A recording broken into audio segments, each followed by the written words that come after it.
नमस्कार। ज्योतिष शास्त्र में श्रद्धा और विश्वास रखने वाले सभी जातकों का पारलौकिक जगत चैनल में बहुत बहुत स्वागत है। आगे बढ़ने से पहले एक ज़रूरी सूचना। मेरे वीडियोस के कमेंट बॉक्स में कुछ लोग अपना मोबाइल नंबर लिख रहे हैं और ये प्रचार कर रहे हैं कि ये गुरुजी का नंबर है। आप ऐसे किसी नंबर पर कांटेक्ट ना करें और इन नंबरों से अगर आपसे पैसे की मांग की जाती है तो भूल करके भी किसी को पैसा ना दें, आपके साथ फ्रॉड हो सकता है। चलिए अब बात करते हैं वीडियो की।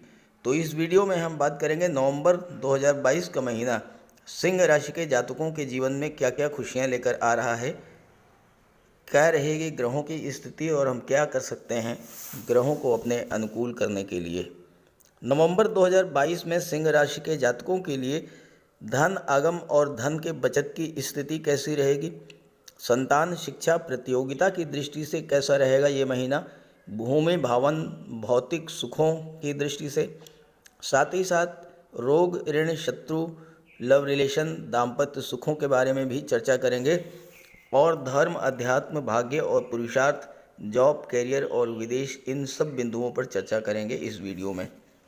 ये वीडियो मैं 3 पार्ट में बना रहा हूँ। पहले पार्ट में आपको ये बताऊँगा कि पिछले माह में आपके जीवन में क्या क्या परेशानियाँ आईं, किन किन समस्याओं से आपको जूझना पड़ा और इसकी वजह क्या थी, ताकि आप ग्रहों के शुभ अशुभ प्रभाव को समझ सकें, ग्रहों के गोचर को अपने जीवन के साथ जोड़ सकें, सामंजस्य बिठा सकें और उपायों के द्वारा भविष्य में आने वाले कष्टों से बच सकें। सेकंड पार्ट में मैं आपको नवंबर माह में ग्रह गोचर के आधार पर इसके फल का विश्लेषण करूंगा और थर्ड पार्ट में मैं ये भी बताऊंगा कि नवंबर 2022 में आपको किन क्षेत्रों में समस्याएं आ सकती हैं, क्या क्या सावधानियां बरतनी होंगी और अंत में मैं ग्रहों के उपायों पर भी चर्चा करूंगा। ये विश्लेषण आपकी चंद्र राशि के आधार पर किया जा रहा है। तो चलिए वीडियो शुरू करते हैं। तो ये है सिंह राशि के जातकों की नवंबर 2022 की कुंडली। देखिए, एक होती है जन्म कुंडली। जन्म कुंडली आपके जन्म के समय ग्रहों की स्थिति के आधार पर तैयार की जाती है। जन्म कुंडली में आपका प्रारब्ध लिखा होता है, आपके जीवन में कौन कौन सी घटनाएं कब कब घटित होंगी इसका विश्लेषण किया जाता है। दूसरी होती है गोचर कुंडली। गोचर कुंडली में वर्तमान में ग्रह स्थितियों के आधार पर फल का कथन किया जाता है। तो नवंबर 2022 का महीना सिंह राशि के जातकों के लिए कई मायनों में विशेष परिवर्तन के योग लेकर आ रहा है, एक सकारात्मक परिवर्तन। लेकिन इसके पहले ग्रह स्थितियों को समझें। आपके लग्न के स्वामी सूर्य हैं जो कि कुंडली के पराक्रम भाव में गोचर कर रहे हैं और इस माह 4 बड़े ग्रह राशि परिवर्तन करेंगे। मंगल जो कि धन के भाव में गोचर कर लाभ के भाव में गोचर कर रहे हैं, मंगल दशम भाव में आ जाएंगे 13 नवंबर को। सूर्य जो कि पराक्रम भाव में गोचर कर रहे हैं 16 नवंबर को चतुर्थ भाव में आ जाएंगे। बुध पराक्रम भाव से राशि परिवर्तन करके 13 नवंबर को चतुर्थ भाव में और शुक्र 11 नवंबर को चतुर्थ भाव में आएंगे। तो इस तरह से कुंडली के चौथे भाव में सूर्य 16 नवंबर को, बुध 13 नवंबर को और शुक्र 11 नवंबर को गोचर करके आएंगे। शनि पहले से ही छठे भाव में विपरीत राजयोग बना रहे हैं और देवगुरु अष्टम में विपरीत राजयोग बना रहे हैं। फर्क इतना पड़ेगा कि देवगुरु मार्गी होंगे 24 नवंबर को और शनि 23 अक्टूबर को मार्गी हो चुके हैं। राहु भाग्य भाव में गोचर कर रहे हैं और केतु पराक्रम के भाव में। तो ये तो है ग्रह स्थितियाँ। अब विश्लेषण करने से पहले मैं आपको ये बताना चाहूँगा कि पिछले माह में आपके जीवन में क्या क्या समस्याएं आईं और क्यों आईं। देखिए, अक्टूबर के महीने में आपके जीवन में जो समस्याएं आई होंगी वो मंगल और शनि के कारण आई होंगी। मंगल का गोचर 13 नवंबर तक कुंडली के लाभ के भाव में है। अब यहाँ पर मंगल का गोचर बुध की राशि में है। यहाँ पर 3 लिखा हुआ है, 3 का मतलब मिथुन राशि। मिथुन राशि के स्वामी है बुध। तो बुध और मंगल में नैसर्गिक शत्रुता मानी जाती है। तो शत्रु राशि में गोचर करते हुए मंगल पीड़ित हुए। मंगल जब पीड़ित होते हैं तो व्यक्ति को कमज़ोर बना देते हैं, कार्यों को बिगाड़ देते हैं।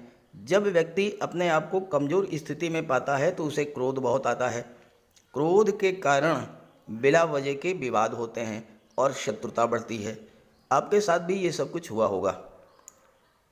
मिथुन राशि में गोचर करते हुए मंगल पर केतु की दृष्टि पड़ी और केतु डिटैचमेंट के अलगाव के कारक होते हैं, तो आपके मन में निराशा और डिप्रेशन की स्थिति बनी होगी।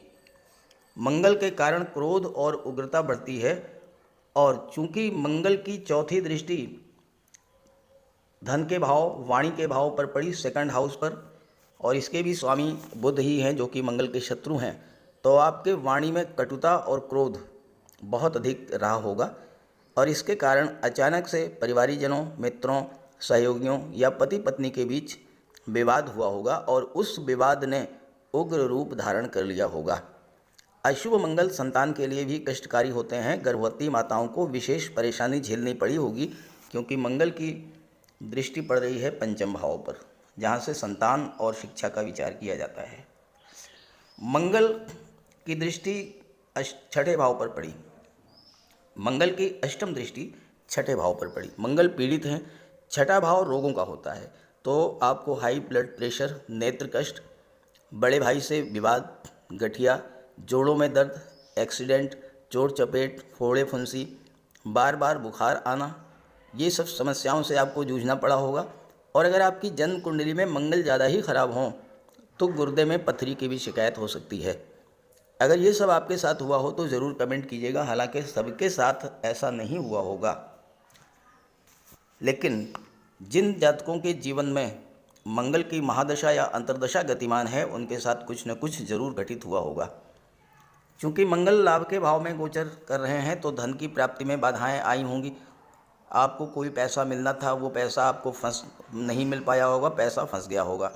आपने किसी को उधार दे दिया हो तो वो पैसा भी आपको वापस नहीं मिला होगा।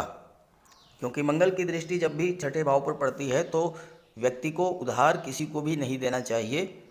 अगर आपने किसी को पैसा उधार दिया होगा तो वो पैसा भी आपको मिल नहीं पाया होगा। और मंगल की दृष्टि पंचम पर पड़ी तो संतान के लिए भी परेशानी आई।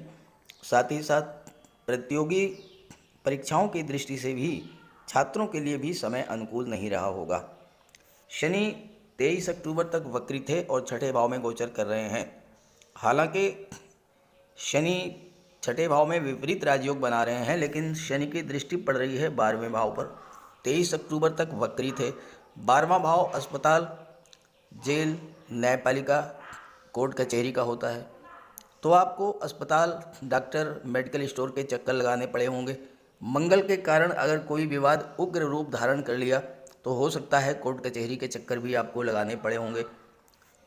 काम में मन न लगना, थकान, आलस्य, कार्य में बाधाएं उत्पन्न होना, कार्यों की गति मंद हो जाना, धन आगम में कमी, धन का संचय न होना, घुटनों का दर्द, जोड़ों का दर्द, पिंडलियों का दर्द, कमर दर्द, इस तरह की शिकायतें आपके साथ हुई होंगी।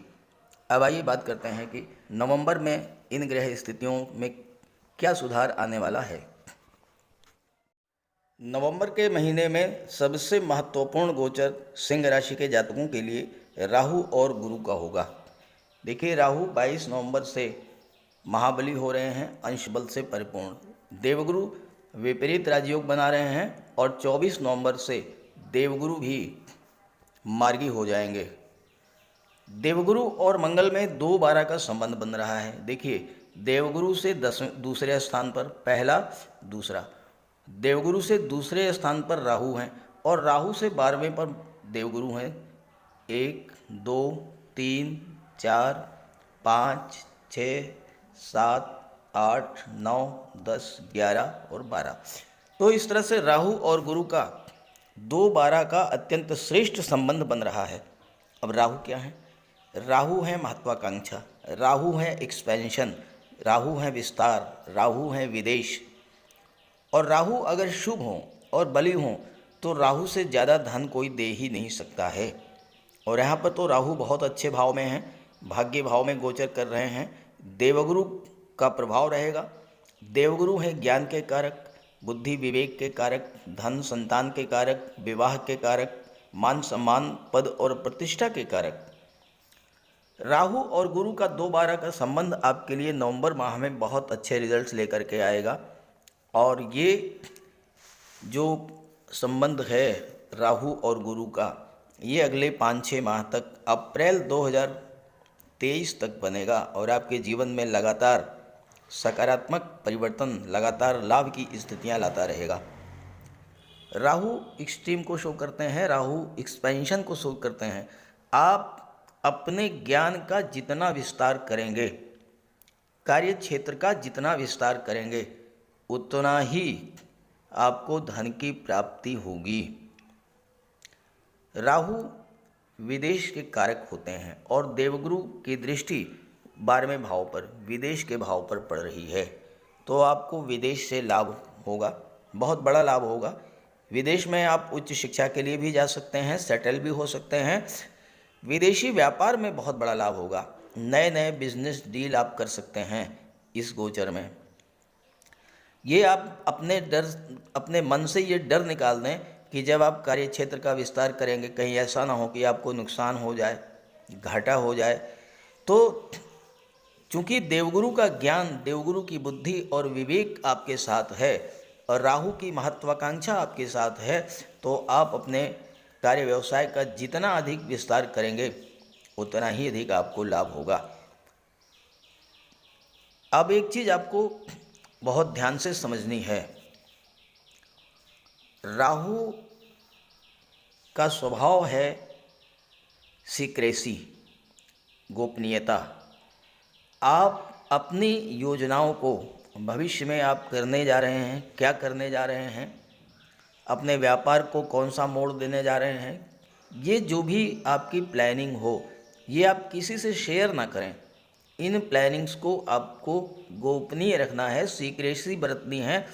और फिर आप देखिए कि 4-5 महीने में कितना बड़ा चेंज आ जाता है आपके कार्य व्यवसाय में। हाँ, अगर आपने अपनी प्लानिंग्स को ओपन कर दिया तो फिर आपको उसका लाभ नहीं मिल पाएगा, फिर आप कहेंगे कि नुकसान हो गया।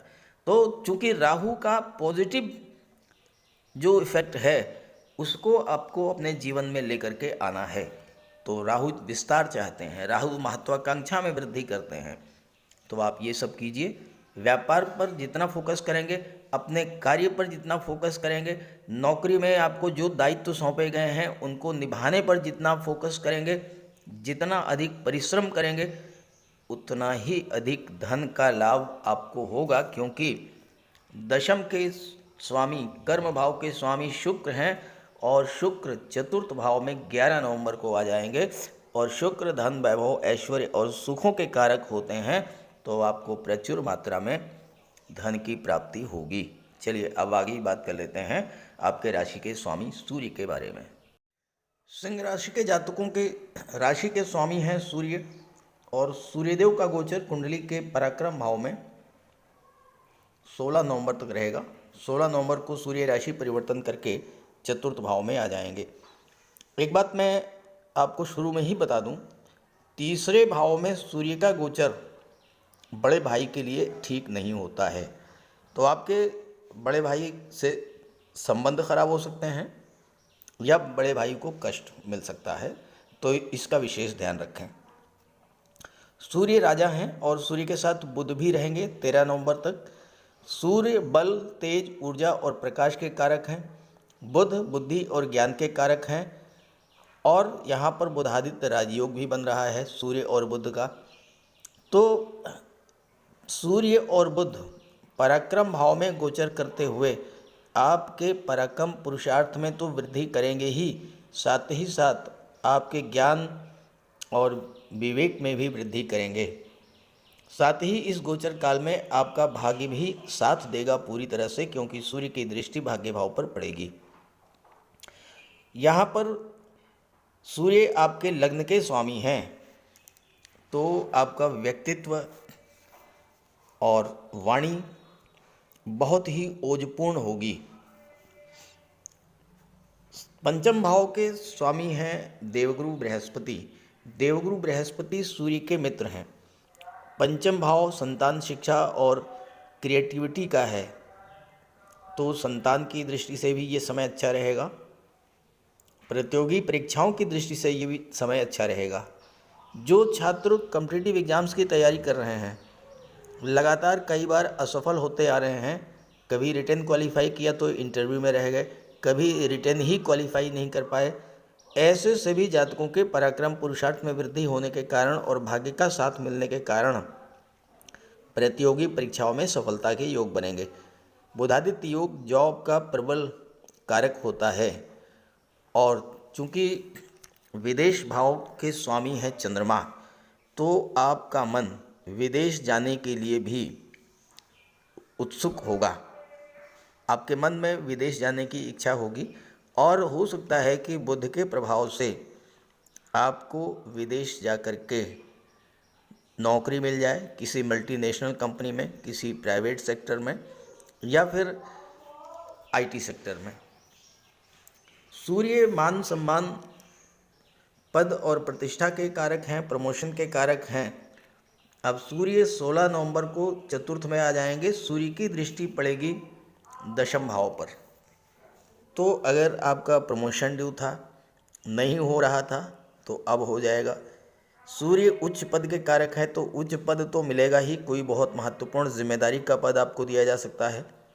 इससे आपके मान सम्मान में वृद्धि होगी और धन भी प्राप्त होगा। तीसरा भाव यात्राओं का होता है, तो मनचाही जगह आपका ट्रांसफ़र भी हो सकता है। साथ ही साथ जो जातक ज़्यादा यात्राओं से जुड़े हुए हैं, जैसे मार्केटिंग का कार्य है या मेडिकल रिप्रेजेंटेटिव का कार्य है, तो उनके लिए भी ये समय बहुत अच्छा रहेगा। कार्य क्षेत्र में स्थितियां अनुकूल रहेंगी। सूर्य आपकी नेतृत्व क्षमता में वृद्धि करेंगे। टीम लीडर के रूप में आप आगे बढ़ेंगे। कोई नया प्रोजेक्ट शुरू कर सकते हैं, व्यापार में नई शुरुआत कर सकते हैं। शेयर मार्केट, पूंजी निवेश और करेंसी संबंधित कार्यों में भी आपको सफलता और धन मिलेगी, क्योंकि बुध की भी दृष्टि दशम भाव पर पड़ने जा रही है। जहाँ तक शुक्र की बात करें, शुक्र से पहले बुध की बात करें, तो बुध यहाँ पर लाभ के भाव के भी स्वामी हैं और धन के भाव के भी स्वामी हैं और 13 नवंबर को सुख भाव में गोचर करेंगे। तो आपको धन की प्राप्ति तो होगी ही होगी, धन की बचत भी होगी। धन आपको अचानक से धन प्राप्त होगा और धन आप बचत भी कर लेंगे। शेयर में निवेश करेंगे। महिला हैं तो कोई ऑर्नामेंट, ज्वेलरी खरीद सकती हैं, गोल्ड खरीद सकती हैं। इन सब चीज़ों में आपका निवेश होगा। शनि छठे भाव में गोचर कर रहे हैं और छठे भाव में शनि के प्रभाव से आपकी रुचि सोशल सर्विस में होगी, समाज सेवा में होगी और जितना अधिक आप समाज सेवा, दान पुण्य से जुड़ेंगे, उतना ही आपको छठे भाव से संबंधित कष्टों से भी राहत मिलेगी। सूर्य लग्न के स्वामी होकर के चतुर्थ में गोचर करेंगे तो आपको भौतिक सुखों की प्राप्ति होगी। भूमि, भवन, वाहन का सुख भी प्राप्त हो सकता है, लेकिन सूर्य के कारण परिवार में कलह भी बढ़ सकती है और कोई प्रॉपर्टी विवाद भी जन्म ले सकता है। तो अपने क्रोध और ईगो पर कंट्रोल रखें और इसके लिए सूर्यदेव का उपाय करें। शुक्र 11 नवंबर तक तीसरे भाव में रहेंगे और इसके बाद 11 नवंबर को चतुर्थ भाव में आ जाएंगे। जैसे ही 13 नवंबर को बुध का गोचर होगा, शुक्र और बुध का लक्ष्मी नारायण योग बनेगा। लक्ष्मी नारायण योग धन का योग होता है। माता लक्ष्मी और भगवान विष्णु का आपके घर में निवास होगा। चतुर्थ भाव माता, वाहन और भौतिक सुखों का होता है और शुक्र स्वयं धन, वैभव, समृद्धि, संपन्नता के कारक होते हैं। तो शुक्र के प्रभाव से आपको भौतिक सुखों में वृद्धि होगी। आप कोई मकान या प्लाट खरीदने की सोच रहे थे तो वो आप खरीद सकते हैं और अगर बेचना चाहते थे तो बेच भी सकते हैं। अगर आपका अपना खुद का मकान है तो आप डेकोरेशन पर धन खर्च करेंगे। साथ ही साथ शुक्र पराक्रम भाव के स्वामी होकर के और दशम भाव के स्वामी होकर के चतुर्थ में गोचर कर रहे हैं। दशम भाव कर्म क्षेत्र होता है, तो आपके कार्य क्षेत्र में उन्नति होगी। विशेष करके अगर आप कला के क्षेत्र से जुड़े हुए हैं, संगीत, नृत्य, अभिनय, नाटक, लेखन, गायन, वादन, काव्य, शिल्प कला, मूर्ति कला, चित्रकला, इन सब क्षेत्रों से, तो आपके कार्य व्यवसाय में बहुत बड़ा परिवर्तन देखने को मिलेगा। शुरू में जैसा मैंने आपको बताया कि गुरु और राहु का 2-12 योग बन रहा है, तो इस योग के बनने से आप अपने व्यापार व्यवसाय में जितनी एक्सपेंशन करेंगे, व्यापार व्यवसाय को जितना बढ़ाएंगे, खास करके शुक्र के कारण कला के क्षेत्र में अगर आप जो हैं या सुख सुविधाओं को बढ़ाने वाले साधनों का व्यापार करते हैं, जैसे AC, fridge, LED, designer furniture, Photoshop, बच्चों के खिलौने, फ़न, इस तरह के फ़न पार्क, इस तरह की चीज़ें, तो आपके लिए बहुत अच्छा रहेगा। नया वाहन, नया घर खरीदने का भी योग बनेगा। माता का स्वास्थ्य भी ठीक रहेगा और माता का स्नेह भी मिलेगा। अभी तक शुक्र का गोचर 3rd हाउस में था और शुक्र वहाँ पर अपनी ही राशि में गोचर कर रहे थे, तो वहाँ भी आपको बहुत अच्छा रिजल्ट दिया होगा। कार्य क्षेत्र में प्रगति देखने को मिली होगी और जैसे ही चतुर्थ में आएंगे लक्ष्मी नारायण योग बन जाएगा और आपको प्रचुर धन की प्राप्ति होगी। माता का स्वास्थ्य ठीक रहेगा, परिवारीय जनों से आपके संबंध में सुधार आएगा, सोशल रिलेशंस बढ़ेंगे। शुक्र साज सज्जा, सुख सुविधा, भौतिकता और ऐशो आराम के कारक हैं और दशम भाव के स्वामी हैं, तो कार्यक्षेत्र में तो उन्नति होगी ही, धन की कमी बिल्कुल नहीं होगी और आपके विवाह के भी योग बनेंगे। सप्तम के स्वामी शनि हैं, शनि शुक्र के मित्र हैं, तो ऐसे में शुक्र के प्रभाव में वृद्धि होगी और आपका विवाह करा देंगे। छात्रों के लिए भी समय अच्छा रहेगा, खास करके वो जातक जो कला, संगीत, साहित्य या आईटी सेक्टर, कंप्यूटर या मैनेजमेंट से जुड़े हुए हैं, उनके लिए बहुत अच्छा रहेगा। शुक्र सौंदर्य के कारक होते हैं। अगर आप ऐसे पेड़ पौधों को लगाएं अपने घर में, घर की छत पर या सामने बरामदे में, जो आकर्षक दिखाई देते हैं, वो शुक्र के कारकत्व में आते हैं और ऐसा करने से शुक्र का विशेष लाभ आपको प्राप्त होगा।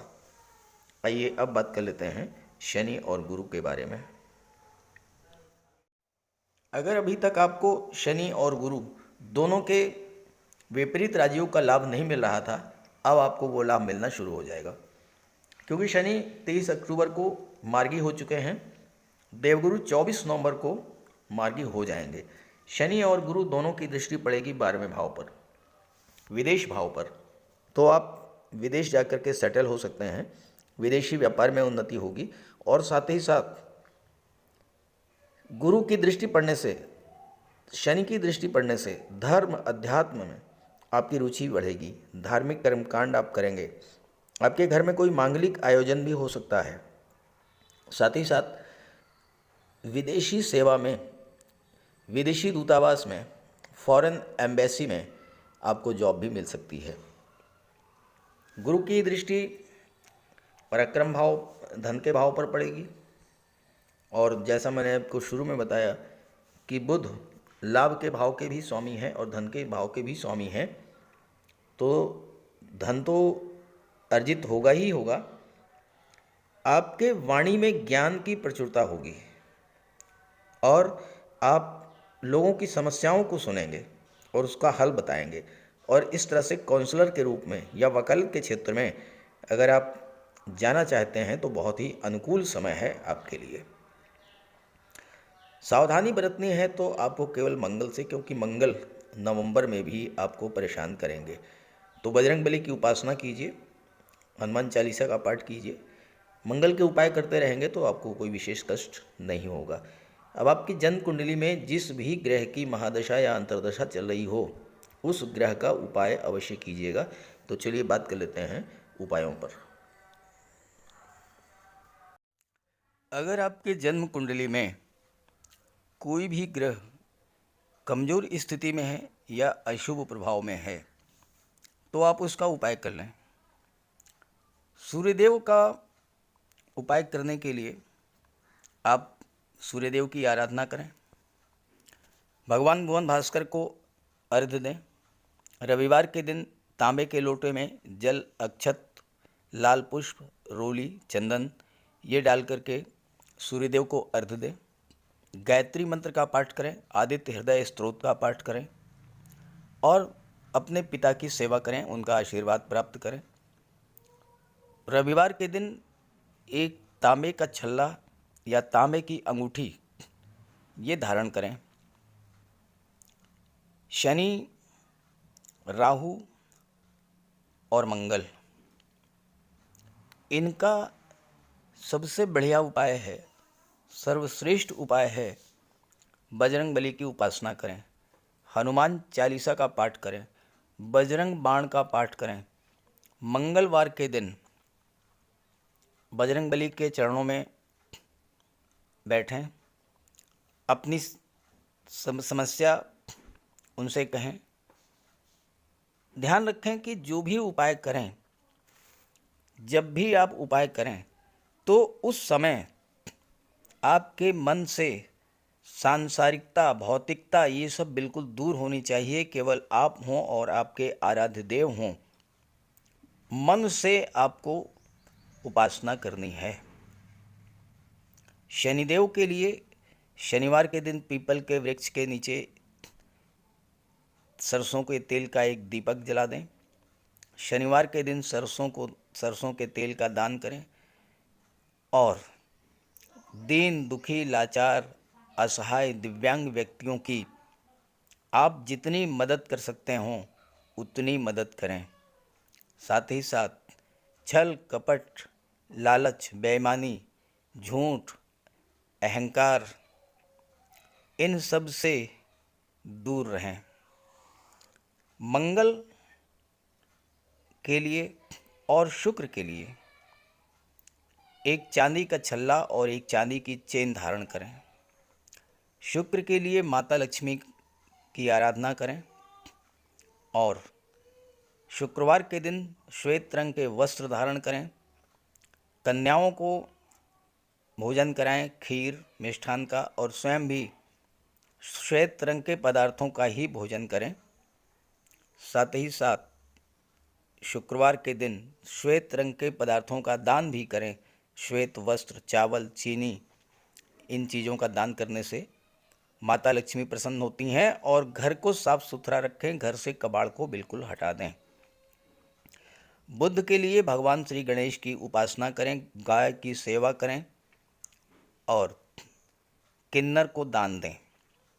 किसी शुभ कार्य के लिए अगर आप बाहर जा रहे हैं तो आप अपने घर में कोई कन्या होगी, बेटी, बहन, भतीजी, कुछ उपहार, कुछ पैसे, मिठाई, खिलौने कुछ भी दे कर के जाएं।